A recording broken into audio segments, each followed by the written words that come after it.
আসসালামু আলাইকুম প্রিয় স্বপ্নবাজ ভর্তি যোদ্ধারা।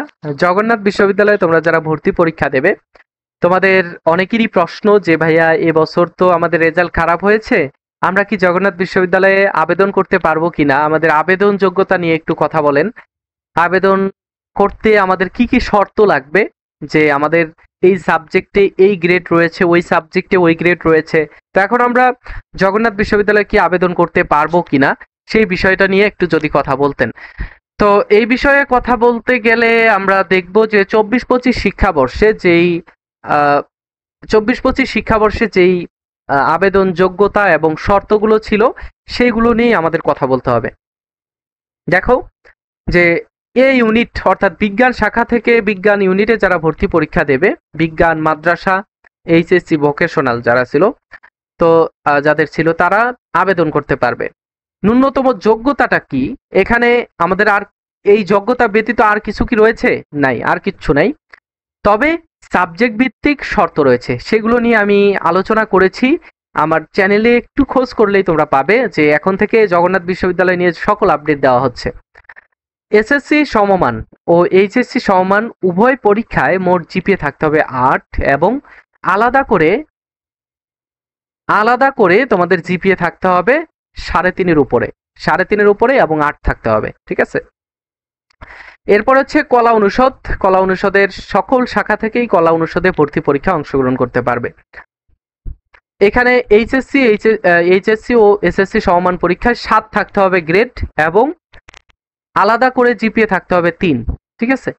সি ইউনিট বিজ্ঞান বাণিজ্য শাখা থেকে যারা ভর্তি পরীক্ষা দেবে, এবং সবাই পরীক্ষা দিতে পারবে সি ইউনিটে, এইখানে আলাদা করে জিপিএ লাগবে হচ্ছে 3, এবং 2টা জিপিএ একসাথে মিলে 7.5-এর উপরে লাগবে। এরপর হচ্ছে ডি ইউনিট। ডি ইউনিটে যদি তোমরা পরীক্ষা দাও সকলেই কিন্তু পরীক্ষা দিতে পারবে। আচ্ছা, এখানে একটু বলে রাখি যে সি এবং ডি ইউনিটে তোমরা যারা ভর্তি পরীক্ষা দেবে অবশ্যই তোমাদের তোমাদের একটা সাবজেক্টকে অতিক্রম করে যেতে হবে, সেটা হচ্ছে গাণিতিক বুদ্ধিমত্তা, যেটা অন্যান্য বিশ্ববিদ্যালয়ে নেই। ঢাকা বিশ্ববিদ্যালয়ে নেই, তারপরে হচ্ছে ঢাকা সেন্ট্রাল ইউনিভার্সিটিতে নেই, গুচ্ছের মধ্যে নেই, রাজশাহী বিশ্ববিদ্যালয়ে নেই, আছে জগন্নাথ জাহাঙ্গীরনগর চট্টগ্রাম বিশ্ববিদ্যালয়। সো আমরা যদি আরো দেখি কুমিল্লা, খুলনা এই বিশ্ববিদ্যালয়গুলোতেও নেই। সো তোমরা যারা এই সি এবং ডি ইউনিটে ভর্তি পরীক্ষা দেবে অবশ্যই তোমার এই সাবজেক্টটাকে অতিক্রম করে যেতে হবে। গত বছর এই সাবজেক্টে ফেল করার কারণেই জগন্নাথ বিশ্ববিদ্যালয়ে হাজারো শিক্ষার্থীর চান্স মিস হয়ে গিয়েছে। এবং আমরা এতটুকু বলতে পারি যে গত বছর আমার ফ্রি ক্লাসগুলো যারা অন্ততপক্ষে করেছে, সেই ফ্রি ক্লাসগুলো করেও জগন্নাথে ভালো একটা র্যাঙ্ক করেছে। ঠিক আছে। তোমরা যদি দেখো আমার 1 বছর আগের ভিডিওগুলো দেখবে, সেইগুলো দেখে কোশ্চেনের সাথে মেলাবে যে কোন ক্লাস থেকে, ফ্রি ক্লাস থেকে কোন প্রশ্নটা এসেছে। সো তুমি যদি জগন্নাথ বিশ্ববিদ্যালয়ের ভর্তি পরীক্ষায় অংশগ্রহণ করো, সি এবং ডি ইউনিটে অবশ্যই গাণিতিক বুদ্ধিমত্তা কোর্সে এনরোল করবে। ডেসক্রিপশন বক্সে, স্ক্রিনে আমাদের হোয়াটসঅ্যাপ নাম্বার রয়েছে, শেষে আমাদের ফেসবুক পেজের লিঙ্ক পেয়ে যাবে, আমার চ্যানেলে রয়েছে, অথবা ডেসক্রিপশন বক্সে রয়েছে, অথবা আমাদের হোয়াটসঅ্যাপ ফ্রি এক্সাম ব্যাচ রয়েছে, টেলিগ্রাম ফ্রি এক্সাম ব্যাচ রয়েছে, টেলিগ্রামে যেগুলো নেওয়া হবে হোয়াটসঅ্যাপে নেওয়া হবে, এবং আমাদের ফেসবুক গ্রুপগুলো রয়েছে, সেখানে তোমরা যত প্রশ্ন থাকবে সেগুলো করতে পারো।